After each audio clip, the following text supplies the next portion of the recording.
we made it to our next spot, Twin Falls, Idaho. We took a couple of weeks of trying to do nothing.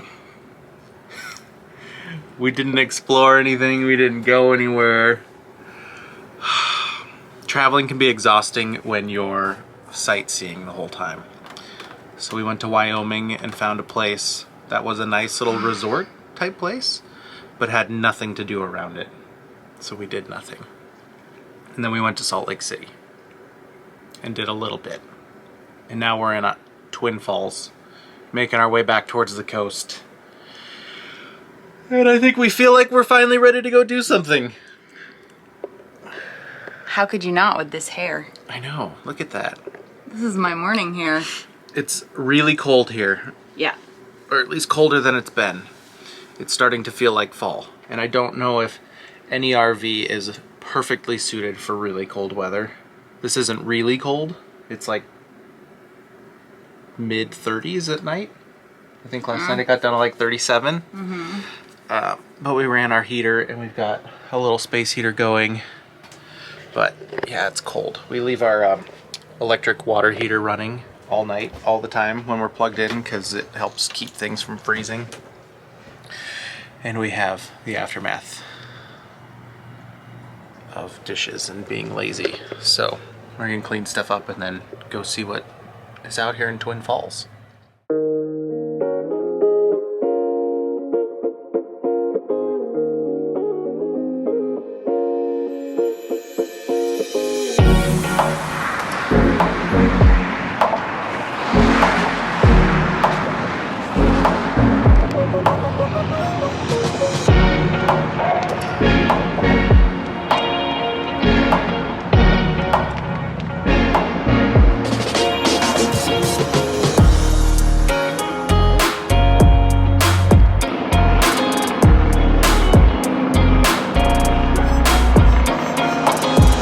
This is the bridge over the Snake River.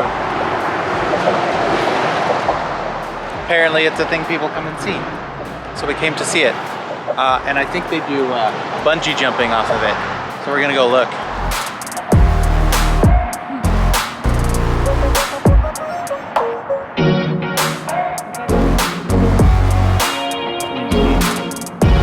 I think these people are getting ready to base jump off the bridge. Packing parachutes and stuff.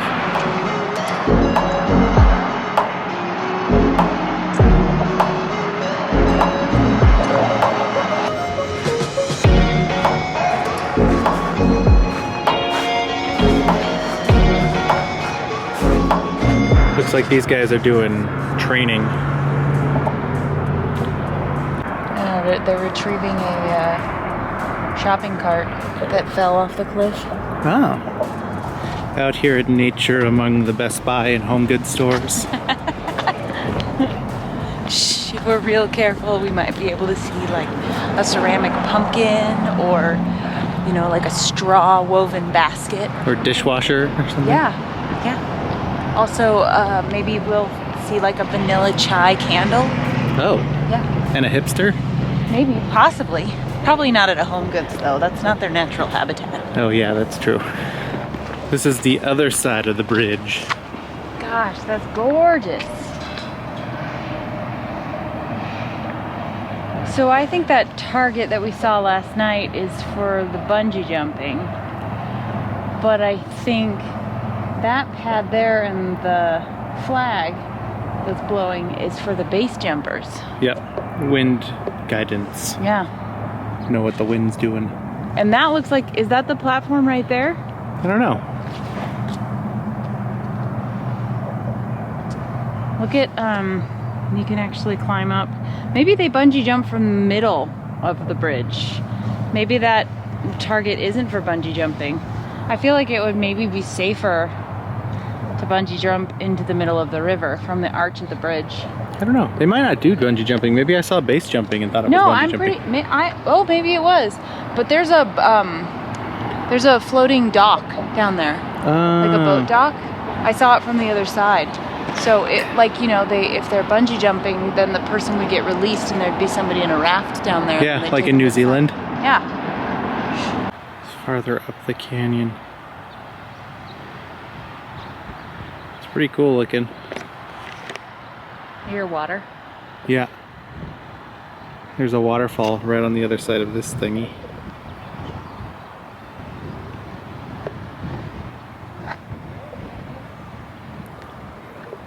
And it's neat that this shopping center, it's like right here. Twin Falls is one of those places that was on our way to something else, and I didn't do any research. It was just kind of halfway between where we were and where we wanted to be. But I'm really glad we have a whole day here. Yeah. Because this is actually really neat. Yeah.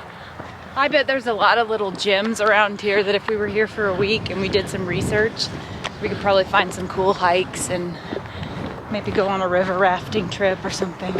Probably. Just the fact that the shopping center is like on this mini Grand Canyon here. It's kind of cool. It's kind of cool. I mean, you don't get to see it if you go inside the shopping center, but it's No. kind of wild. Yeah, and there's this walking trail right along the cliffside. It's got a lot of cool stuff.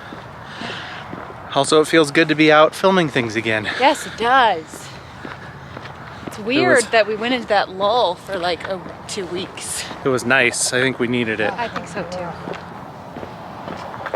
Yep, I can hear it. Oh, it's right over there. You can hear it, but can't see it from here. I can see the very bottom of it. But I didn't see where it started, but I saw where it is. gross. It's not gross. There's a couple of people on the edge of the bridge getting ready to base jump.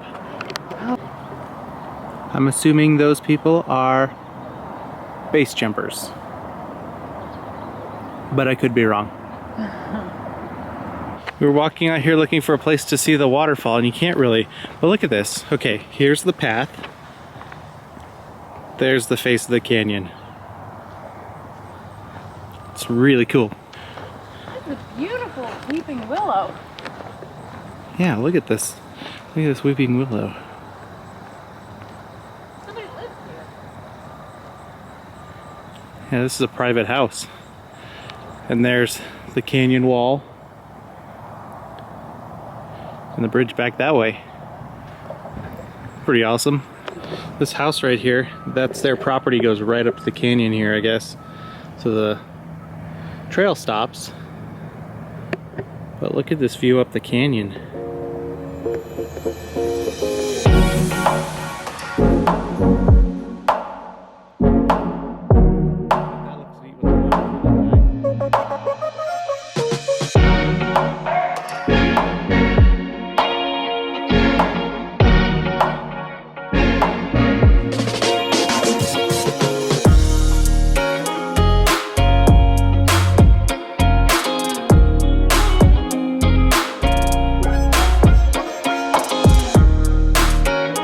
There's the waterfall we couldn't see before.